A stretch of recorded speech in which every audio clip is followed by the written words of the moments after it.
जो जुट जाता है।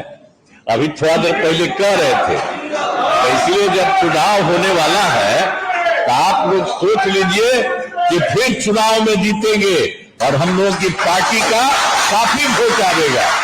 एकदम इसी तरह से सब कर लीजिए। हम लोगों का जिन लोगों के साथ अब है इधर उधर नहीं होने वाले।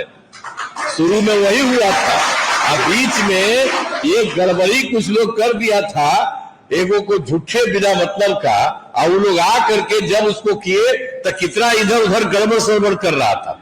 एक बार होता है, दूसरा बार, और अब कभी भी जो हम लोगों के साथ था उसी के साथ एकजुट होकर के हम लोग काम कर रहे हैं, आगे भी करेंगे। तो इसीलिए आप लोगों को कह रहे हैं कि पूरा बुलंदी के साथ एकजुट होकर के हम लोग चलेंगे, उनके साथ में चलेंगे और काफी अच्छे ढंग से काफी होगा। एकदम बेजो